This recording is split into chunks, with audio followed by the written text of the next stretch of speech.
living with a rare disorder isn't rare. The size of the community is apparently in New Zealand similar to the size of Wellington.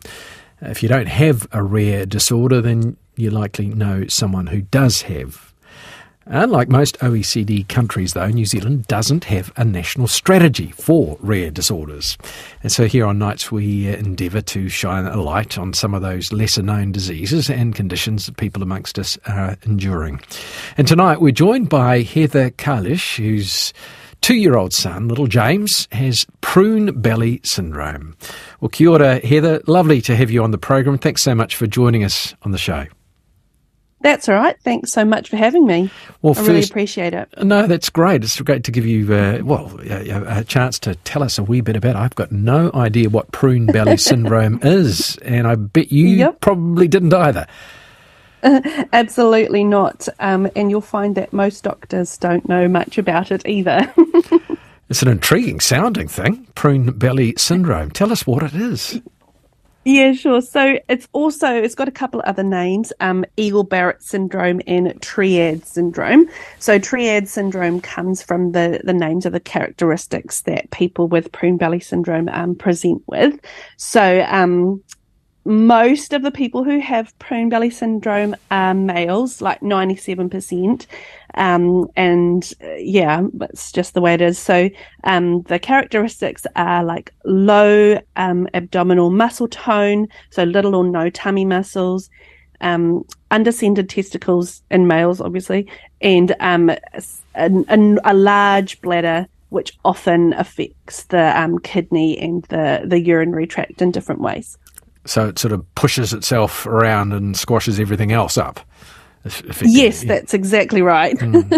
So how rare is it? Do many New Zealanders suffer from this? So it's quite rare. They say 1 in 40,000, but doing a little bit of maths, it means that would be about 25 in New Zealand. However, I don't know of 25. I have been searching, so I wouldn't be surprised if it is a bit rarer than that. The instances, it's picked up in utero, and so I wouldn't be surprised if other people who have been told that their baby's at risk of this condition are advised to terminate. So that's one of the issues that we were faced with. And so that's why I think it probably is less occurring than the 1 in 50,000 says. So when did you first discover that you had this, that your little boy James had this? Yeah, so when I was about 13 weeks pregnant, oh my goodness. We went to the ultrasound, as you do, yes. And they said, your baby's got a big bladder. We can see your baby's bladder. And so I was like, oh, okay. And then they said, we can also see baby's kidneys, which is not good because you're not supposed to be able to see the baby's kidneys that small, because it meant that there was quite a lot of backflow from the bladder going back to the kidney, so it makes it show up on the scan thing. So so it was quite a whirlwind of a pregnancy. It was very difficult because we were giving a very poor prognosis. What can happen in utero often is that the baby's bladder balloons up so big that it encroaches on the other organs. So the heart stops working or the lungs can't develop. And that's quite common that babies who don't make it, that's what happens. So we were. And this was issue. Was James your first child? Yes, no. So I've got a daughter, so she's 4. Right. So we had a normal pregnancy with oh my goodness. And so this was quite a shock. Oh dear. So we had lots of trips up to the fetal medical clinic. We were advised to terminate multiple times on the basis that the prognosis was very poor. So it was a really difficult time.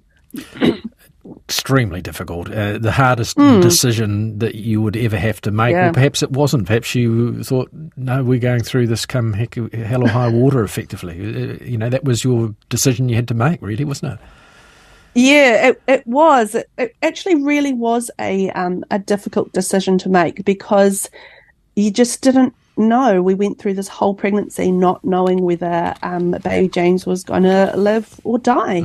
And even when he was born, they were still concerned that his lungs wouldn't have been developed properly, that there'd be, ongoing extreme kidney things, that he would need dialysis and a kidney transplant.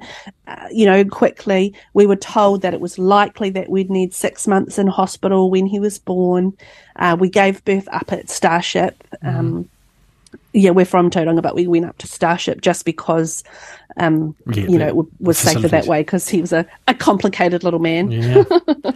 And so we'll go into a bit more detail about the genetics, etc. But he came into this world, and your heart melted. Yep. And your heart melted, no doubt. Yes, absolutely. I had a C-section, and so when he came out, it was like everybody held their breath. Is he going to cry? Is he okay? And then when he cried, it was just the most amazing thing in the world that our baby had survived the odds so far, and was breathing on his own and was alive. So that was pretty special. And did he immediately need, did they take him away immediately, needed special treatment or care? Yeah. So because his bladder was such a balloon in his tummy, obviously that amount of urine in someone is not healthy, prone to infections and everything that goes alongside of that. So they whisked him away quite quickly, and it was actually pretty amazing. Another little miracle. So when he was born and they took him out to the next room, my husband followed them, but I was stuck on the table, otherwise occupied.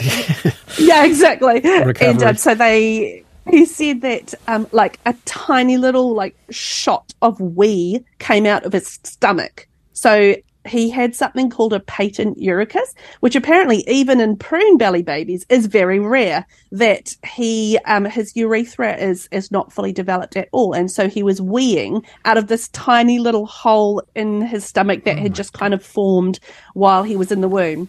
What, just relieving. Oh my goodness, that's extraordinary. Yeah. So it's really, he really is our miracle baby. He really is, more isn't ways he? than one. So it was quite a busy first few weeks of life, dealing with a newborn always is. He had a surgery when he was 2 days old to make a permanent, semi-permanent hole just below his belly button called a vesicostomy. And so that's where he wheezes from. So he's in nappies, obviously, because it's a baby. So he just wheezes all the time from that. Right.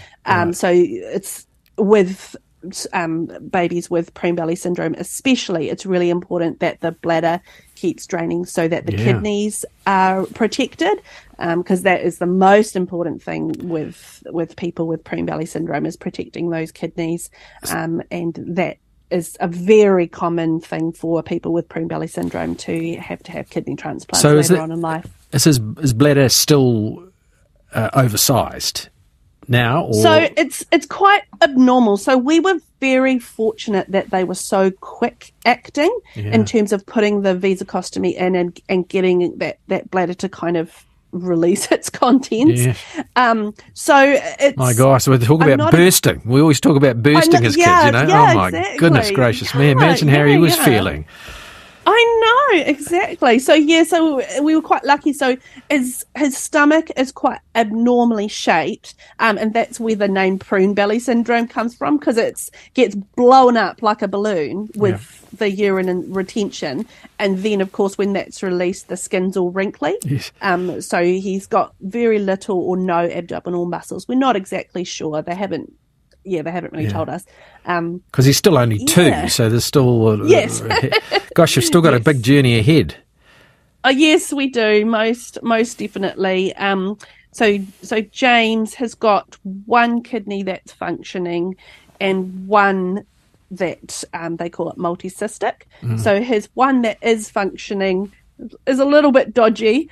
And we have a nephrologist up at Starship, and she has said that it's likely that he'll need a kidney transplant in the future. But for now, all of the things that both kidneys usually do is being done by one of his kidneys, and it seems to be doing the trick. So, we keep focusing on that.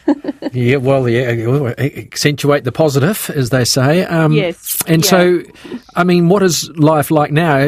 He's a lovely wee boy, and is life, could you say in any sense is quite normal, or is he always battling? We'll try and keep it as normal as possible. We have a physiotherapist that we see every couple of weeks, because he's 2. He's not quite 2. He's almost 2, and he's not walking. But one of the things about James, which is quite unique, and no one knows if it's actually related to his Prune Belly Syndrome, is that he's also missing a foot. So he was born without a foot. So he's only got one. So that also makes things a little bit more challenging for him. Yeah. So it's hard to know exactly whether some of his mobility issues are whether because he is missing that foot or whether because of the Prune Belly Syndrome. But he was sitting not too long after is developmentally normal.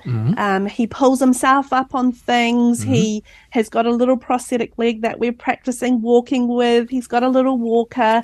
So for the most part, our day-to-day life is filled with those sorts of things. But we do really try and keep it normal and go to play groups, and he loves his big sister, of course. Yes, and he's a happy wee boy. I mean, everything else is fine. Oh my gosh, the happiest. Like, he is just the happiest little man. You'd never know. He doesn't know any different. This is just the way that he is, and he's such a cheeky little man. A little rascal. So, I mean, this is a lifetime condition, isn't it? There's obviously no cure that you've heard of. I suppose it's so rare that has there been much research done into this prune belly? Yeah, so it's definitely a lifelong condition. You can't grow abdominal muscles.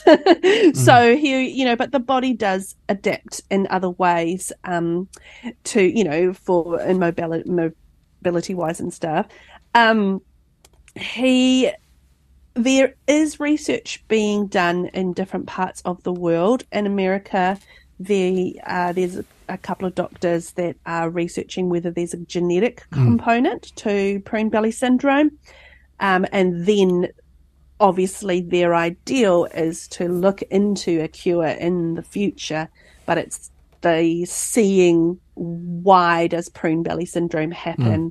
Is there something particular? And there is some interesting research coming out of the States at the moment regarding genetics, and they're doing studies over there. So, I mean, was that an issue? I mean, was there genetics somewhere in your history or your husband's history? No. So the research that's been done in the States and is showing that there can be a genetic component, but it's only accounting for about 10% of the cases.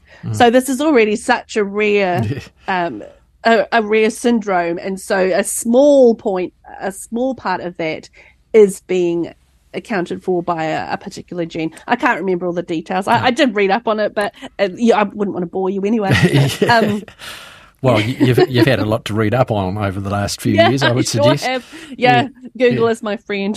That's right. Well, New Zealand, as I mentioned in the introduction, doesn't have any national strategy for rare disorders. So does he get any help at all? Is there anything that he would get if he was in another country or you were living in another country? Are there better services available? That's a really great question. So it's hard to know really exactly, but there is it's quite common in places like the United States for babies who are born with Prune Belly Syndrome to get abdominal surgery. So abdominoplasty. So like a tummy tuck, but a lot more intricate than that, where there's a couple of different types. They transpose muscles. So one of the main types that they do, the best type, is they actually take muscles from the thighs and implant them into the stomach.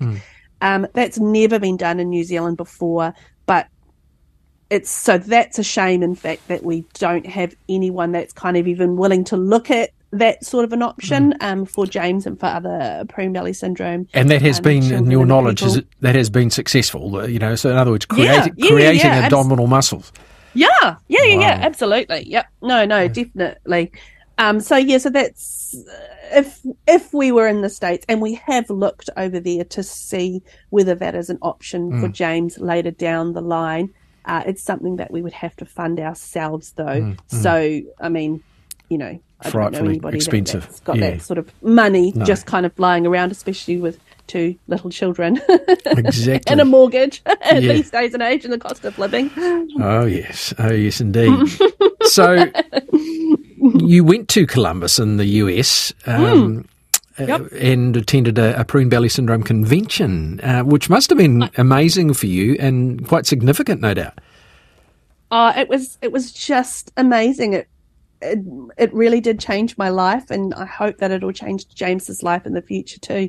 So I was really lucky. I got a Lotteries Commission grant to go over to the convention to gain as much knowledge as I could and bring it back to New Zealand to share to people like yourself. So that was just an amazing experience. For the first time ever in my life, I met someone else with Prune Belly Syndrome. Wow. And that in itself is just amazing. An adult, obviously an adult. Yes, an adult. Who could talk about an it? Adult. An adult he'd had 3 kidney transplants, and was just so open and able to share. And I met, mums with young kids with Prune Belly Syndrome who were going through similar things that we had. Yeah. There were doctors over there who were the ones that are actively researching Prune Belly Syndrome, that I was able just to bounce some things off and ask them, about the abdominal surgery, about things specific. Everyone was so open and willing to share their experiences and their information. So it really was a life-changing experience. Were you able to come back? Did you get some answers? Well, I mean, for example, the adult who has survived through and obviously he's doing okay. What advice did he offer? Just encouragement, really. Actually seeing people, survivors, they call them, Prune Belly Syndrome survivors who are living their lives. They're married, they have great lives, they're involved in their community.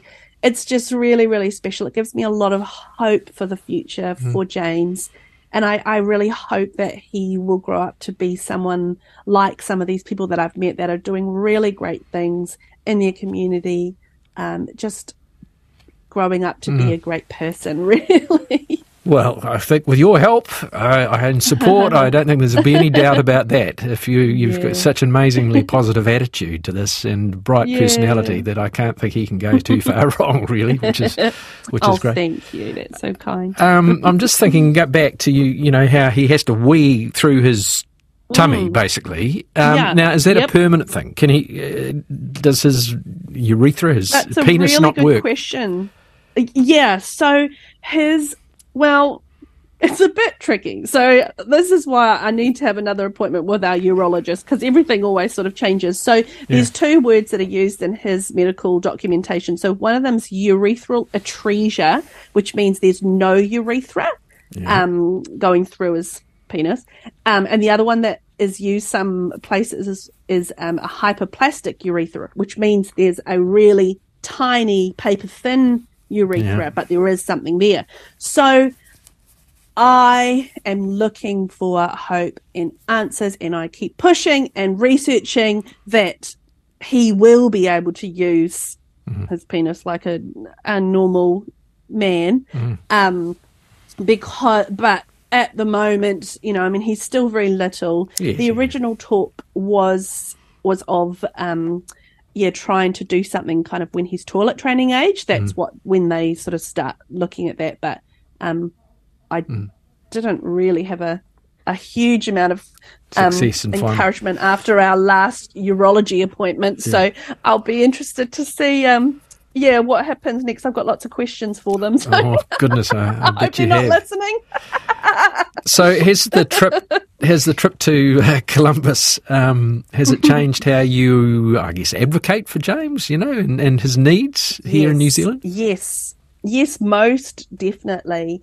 I am now more equipped, I guess, with knowledge that is specific to Prune Belly Syndrome, and I am able to pass that on to people. For example, one of the things that I didn't really understand about is to do with like the testicles. So he's had to have the surgery for to bring them down, and they were quite high up in his abdomen, which is not. I mean, it's unusual for them to be up high in the abdomen, but for little boys, it's not hugely, and one of the protocols that they do in the hospital is kind of standard is they think, 6 months, we have a look. Oh, they're not down yet. We'll just wait a bit to see if they'll come down on their own, and then we'll bring them down. Whereas with prune belly babies, they will never come down on their own because they're so high up and they don't have the muscle to push it all down. So that's one thing that I wish I'd have known about earlier, to advocate for him sooner in regards to protecting his fertility even more. I mean, that's something for a long way down the track, but it was thought that 100% of prune belly males were sterile, but research is showing that that's not the case. There are prune belly syndrome people with children, with biological children. So, these are all these things to think about in the future. Wow, what a story. What an incredible story. And then, I mean, how do you look after yourself? You've got this wee boy, you've got this lovely wee daughter, 4 years old. What's her name? Rebecca is her name. Rebecca. And you've got James, who's the happy wee boy. And Rebecca's a happy little girl too. She's such a good big sister.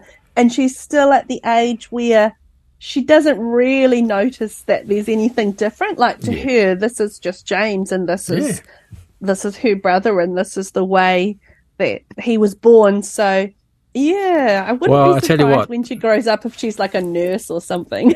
In my years of experience, it's the brothers and the sisters that become so important to the person who's suffering, if you like, or who has a disorder.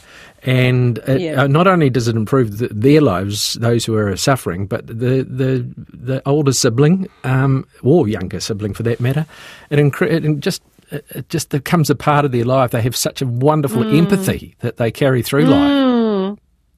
It's a great thing. It's a wonderful thing, but it's a heck of a burden for you to have to carry, and you sound like you're doing it so well. But you also not only do that, not only look after 2 children, but you have baking classes, I hear. Yes, I do. So that's my little side hustle, my creative outlet. So I run baking classes for children and adults. So my background's in primary school teaching, and then while I was pregnant with Rebecca, I was doing cakes and selling cakes and macarons and things. So I've kind of combined my 2 favorite things in the world, working with children, teaching, and baking, and made my little side hustle out of it, and I just love it. It's definitely quite a good way to escape, and And how do you? What are you? Is it like a little business, or how do you? Yeah.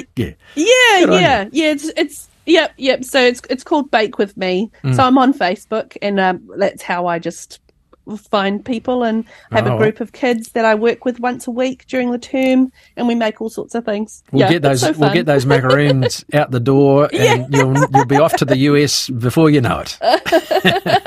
That's honestly, I think we're going to have to do a lot of cake fundraisers. Yeah, too right. Now, you said earlier there wasn't much of a community around Prune Belly Syndrome, but what about other rare disorders, or in fact Rare Disorders New Zealand? Do they help with that sort of feeling of isolation, of being alone?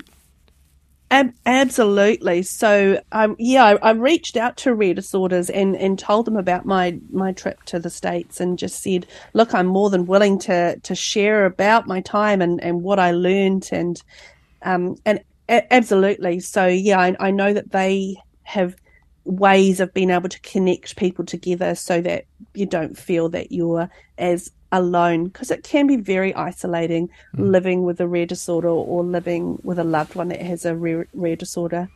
Now, I know it's very early days. He's only 2, but what do you see his future? I mean, schooling and a normal-ish life? Or is it too hard to say at this point?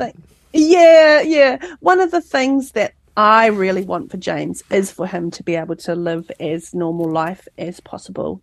So he's obviously not going, I do not want him to be in nappies his whole life. So there will be future surgeries for some sort of a permanent continent solution.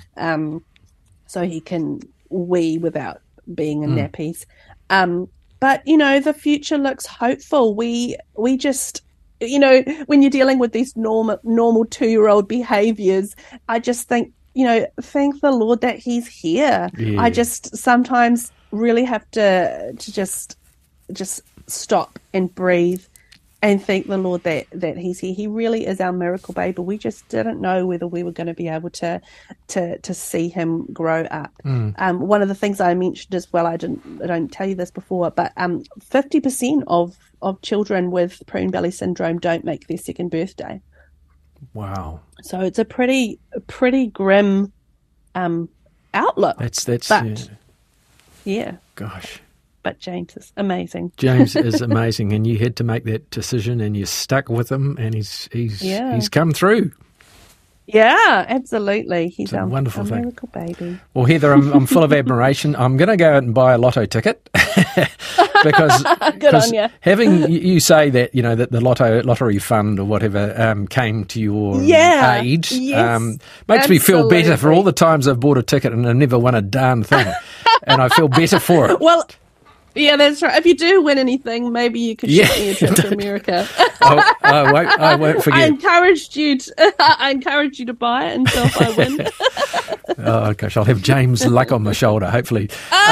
Yeah, absolutely. Mickey has written to us a little note here. Dear Mark, just such a brave and positive guest you have with the little boy with Prune Belly Syndrome. Aww. Good on her. I'm sure every listener listening at the moment will be feeling exactly the same way. So, Heather, lovely to meet you, and we really wish you all the very best for James and Rebecca, of course, and your wee family. And I'm sure with your support and, I don't know, your motivation, you'll get him through all this. Good on you. Yeah, thank you so much. I really appreciate chatting.